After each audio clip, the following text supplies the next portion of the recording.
अगर आप 30 साल से पहले अपना हेयर ट्रांसप्लांट करवाने का प्लान कर रहे हो तो आज की वीडियो देखे बिना अपना ट्रांसप्लांट मत करवाना, क्योंकि आज की वीडियो में मैं जो आपको बताने वाला हूँ वो आपको कहीं और जानने को नहीं मिलेगा और वो जानना आप लोगों के लिए काफी ज्यादा इंपॉर्टेंट है। हेयर ट्रांसप्लांट करवाने का कोई बेस्ट सीजन तो नहीं होता, मगर एक बेस्ट टाइम जरूर होता है। अगर आप उस टाइम तक अपना हेयर ट्रांसप्लांट करवा लेते हो तो 98% चांसेस हैं कि आपका रिजल्ट आपकी उम्मीद से भी ज्यादा अच्छा है। आज हम बात करने वाले हैं कि आपको किस टाइम तक अपना हेयर ट्रांसप्लांट करवा लेना चाहिए और क्यों करवा लेना चाहिए, उस बारे में भी डिस्कस करने वाले हैं। क्यों अगर आप जितना लेट करते जाओगे उतने कम चांसेस आपके होते चले जाएंगे बहुत अच्छे रिजल्ट आने के। तो अगर आप अपना हेयर ट्रांसप्लांट करवाने का प्लान कर रहे हैं तो आज की वीडियो सिर्फ आप लोगों के लिए ही होने वाली है, क्योंकि आज की वीडियो में हम डिस्कस करने वाले कुछ ऐसे सीक्रेट्स के बारे में। तो इसीलिए अगर आप अपना ट्रांसप्लांट करवाने का प्लान कर रहे हैं तो आज की वीडियो सिर्फ आप लोगों के लिए ही होने वाली है, क्योंकि आज की वीडियो में हम हेयर ट्रांसप्लांट के कुछ ऐसे सीक्रेट्स के बारे में बात करने वाले हैं जिसके बारे में काफी लोगों को या तो पता नहीं होता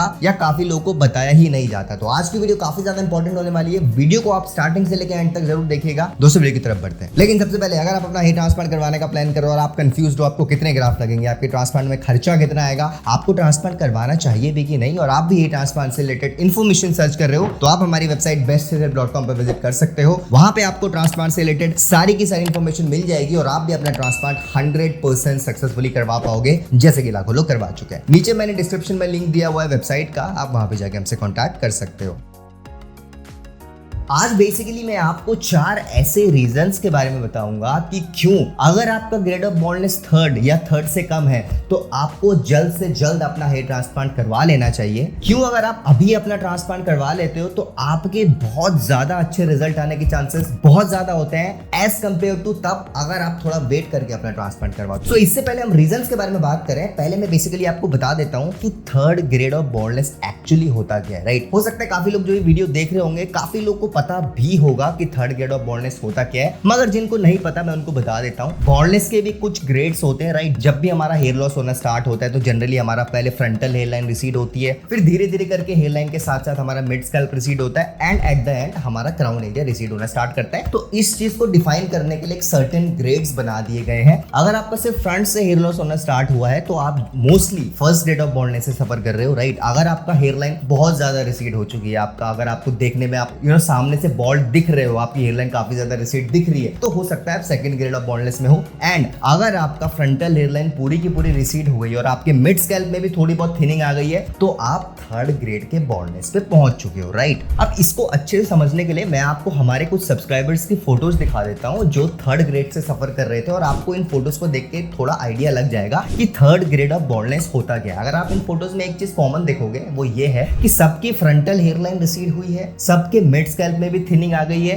एंड कुछ लोगों के टेम्पल्स भी रिसीड हो गए। तो ये सारे जितने भी बॉल्डनेस है ये 3rd ग्रेड ऑफ बॉल्डनेस में ही कंसीडर किए जाते हैं। राइट, अब 3rd grade of baldness ideally एक परफेक्ट टाइम होता है आपके हेयर ट्रांसप्लांट करवाने का। रीजन मैं आपको बताता हूं, आपकी फ्रंटल हेयर लाइन रिसीड हो चुकी होती है। राइट, आपका जो हेयर लॉस है वो थोड़ा बहुत स्टेबल ऑलरेडी हो चुका होता है और मोस्टली आप 3rd ग्रेड में जब होते हो तो बहुत ज्यादा चांसेस है कि आपकी एज है वो भी यंग ही होगी, आप यंग ही होंगे और यंग एज में आपको 3rd ग्रेड ऑफ बॉल्डनेस से सफर करना पड़ रहा होगा। राइट, और क्योंकि हम सभी जानते हैं यंग एज में बालों का बहुत बड़ा इंपॉर्टेंस होता है हमारे लुक्स को लेके, तो अगर आपकी एज 30 साल से कम है और आप 3rd ग्रेड के बॉल्डनेस में ऑलरेडी पहुंच चुके हो तो I can understand how you guys feel. Right, तो इस टाइम पे एक अच्छी फ्रंटल हेयर लाइन होना बहुत ज्यादा इंपॉर्टेंट होता है। राइट, और इसको अच्छे से समझने के लिए हम हमारे एक सब्सक्राइबर की जर्नी भी देख लेते हैं जिन्होंने आज से लगभग 7 महीने पहले ट्रांसप्लांट करवाया था। इनका ग्रेड ऑफ बॉल्डनेस भी 3rd और 4th के बीच था। आप देख सकते हैं हेयर ट्रांसप्लांट से पहले काफी अच्छा खासा इनका हेयर लॉस हो चुका था। इनका जो हेयर फॉल था, जो करंट हेयर फॉल था, वो प्रोग्रेसिव से लेके एक स्टेबल हेयर लॉस पे डॉक्टर्स ने कन्वर्ट कर दिया था। अभी इनका बहुत ज्यादा हेयर फॉल नहीं हो रहा था, इसीलिए इन्होंने फाइनली अपना ट्रांसप्लांट करवाने का प्लान किया और अपना ट्रांसप्लांटेशन IFT क्लिनिक से करवाया। और अगर हम बात करें ट्रांसप्लांट की बात की तो इनका ट्रांसप्लांटेशन इंटरलॉकिंग टेक्निक से हुआ। राइट, मैं हमेशा से बोलता आ रहा हूँ interlocking technique is God of all techniques. Right, मैं क्यों बोलता हूँ, मैंने आपको वैलिड रीजंस भी दिए और वैलिड रिजल्ट्स भी शो करे। राइट, बट क्योंकि इन्होंने 3rd ग्रेड में अपना ट्रांसप्लांट करवाया तो मैं पहले बेनिफिट्स के बारे में बात कर लेता हूँ कि अगर आप थर्ड ग्रेड या फिर थर्ड ग्रेड से कम हो और ट्रांसप्लांट करवा लेते हो तो आपके कौन से बेनिफिट्स आपको होने वाले हैं, राइट। अगर हम बात करें नंबर 1 बेनिफिट के तो वो है डोनर अवेलेबिलिटी। ये एक्चुअली सबसे ज्यादा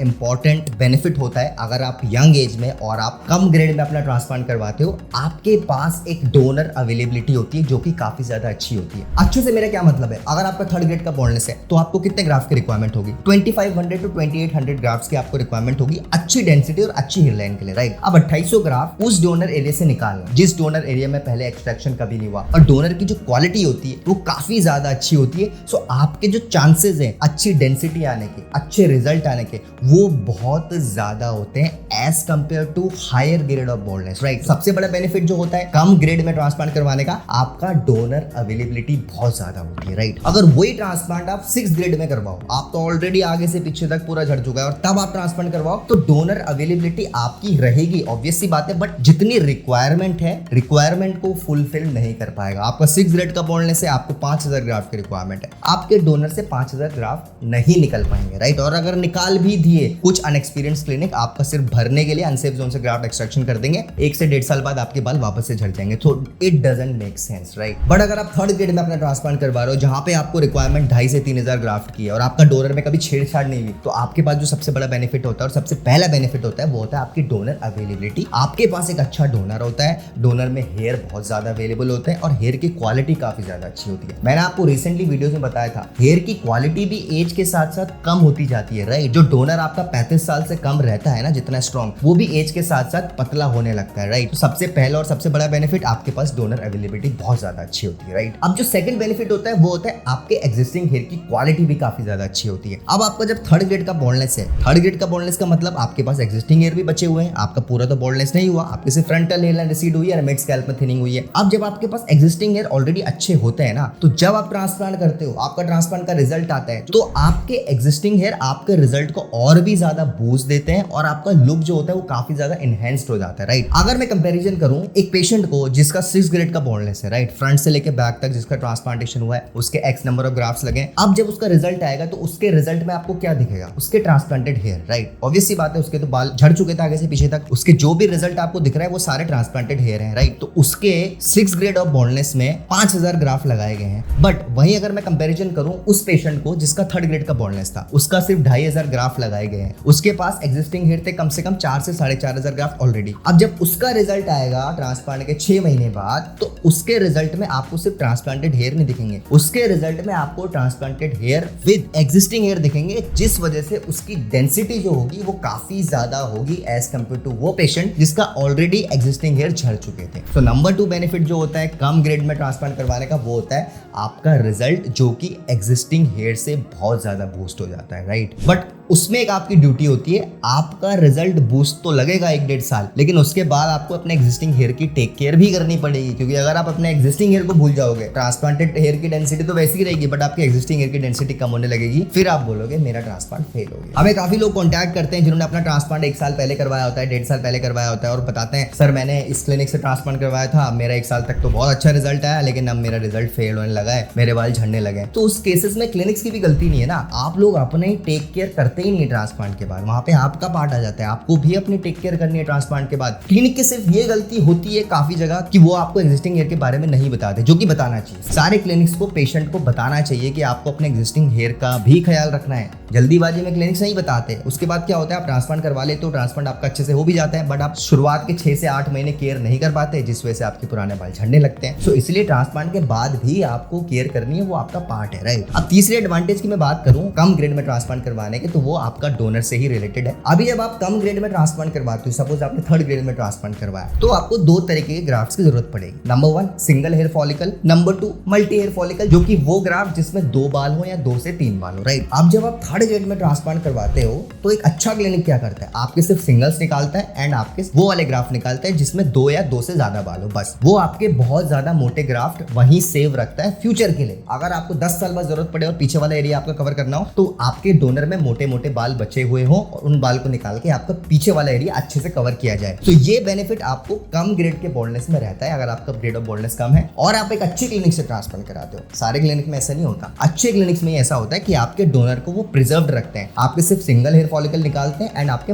डबल हेयर ग्राफ्ट निकालते हैं। हो सकता है कुछ ग्राफ्ट वो भी निकालते हैं जहाँ पे 3 बाल हो, बट उससे ज्यादा मोटे मोटे वाले ग्राफ्ट को नहीं निकाला जाता। उन ग्राफ्ट को प्रिजर्व किया जाता है फ्यूचर के लिए, अगर आपको फ्यूचर में जरूरत पड़े तो आपके पास सफिशिएंट ग्राफ्ट अवेलेबल हो। तो यहाँ पे क्लिनिक का बहुत इंपॉर्टेंस होता है। 90% क्लिनिक्स ऐसा नहीं करते, 10% क्लिनिक्स ही इतनी अच्छे से प्रिडिक्शन करते हैं और इतने अच्छे से प्लानिंग करते हैं, बट अनफॉर्चुनेटली 90% क्लिनिक्स ऐसा नहीं करते। इसलिए हम हमेशा बोलते हैं कि आप क्लिनिक को चूज करने से पहले अच्छे से रिसर्च कर लो। लास्ट और सबसे इंपॉर्टेंट बेनिफिट जो होता है कम ग्रेड में ट्रांसप्लांट करवाने का, वो होता है आपका हेयर लाइन ऑप्शन। अब generally 3rd grade of baldness के जो पेशेंट्स होते हैं वो यंग एज पेशेंट ही होते हैं। उनकी एज जनरली 28, 29, 30, 25, 26 यही होती है, राइट। इससे ज्यादा बड़े वो पेशेंट्स नहीं होते। यंग एज में हेयर लाइन बहुत ज्यादा इंपॉर्टेंट रोल प्ले करती है। जितनी ज्यादा अच्छी आपकी हेयर लाइन होगी, जितनी ज्यादा एग्रेसिव आपकी हेयर लाइन होगी, उतने ज्यादा आपका लुक यंग लगेगा, राइट। अब देखो बहुत सिंपल सी बात है, आपके पास बहुत अच्छा डोनर है, आपके पास ग्राफ्ट की कोई कमी नहीं है, आपका डोनर कभी छिड़ा भी नहीं गया है और आपको रिक्वायरमेंट भी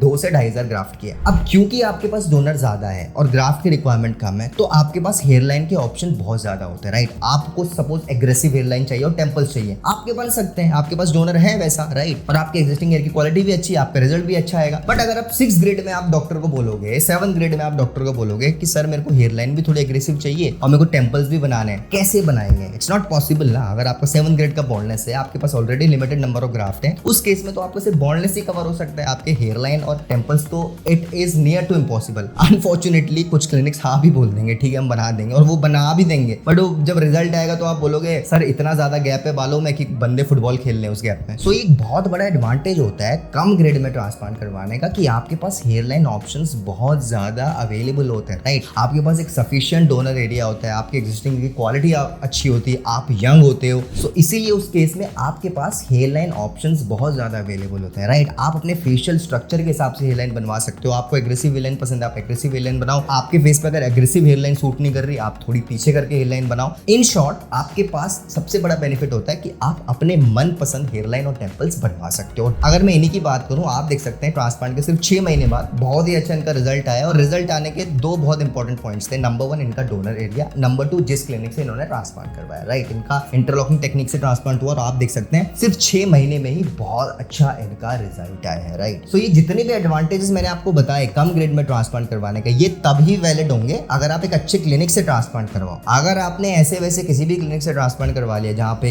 एक्सपीरियंस ही नहीं है सर्जन को, तो वो तो आपका डोनर की ऐसी की तैसी कर देंगे और आप लाइफ में कभी ट्रांसप्लांट भी नहीं करवा पाओगे दोबारा, राइट। पहला तो फेल हो ही गया, उसके बाद भी आप दोबारा से नहीं करवा पाओगे। हमें काफी लोग कॉन्टैक्ट करते हैं डेली बेसिस पे जो अपने डोनर की धज्जियां उड़ा बैठे हैं, राइट। अब उनके पास कोई ऑप्शन अवेलेबल ही नहीं है, हमको क्या करना है, उनको पैच लगाना है। सो इसीलिए बोलते हैं पहला ट्रांसप्लांटेशन बहुत अच्छे से आपको करवाना है, आपको अपने डोनर को खराब नहीं करना। उम्मीद करता हूँ आपको आज की वीडियो पसंद आई होगी। अगर आपको आज की वीडियो पसंद आई तो हमारी वीडियो को लाइक करिए, अपने फ्रेंड्स के साथ ज्यादा से ज्यादा शेयर करिए, एंड अगर फर्स्ट टाइम चैनल में आ रहे हैं चैनल को सब्सक्राइब कर दीजिए। आने वाले टाइम में बहुत सारी ऐसी वीडियोस लाने वाले हैं जिनकी नोटिफिकेशन डायरेक्टली आपके फोन में पहुंच जाएगी। Thank you so much for watching guys.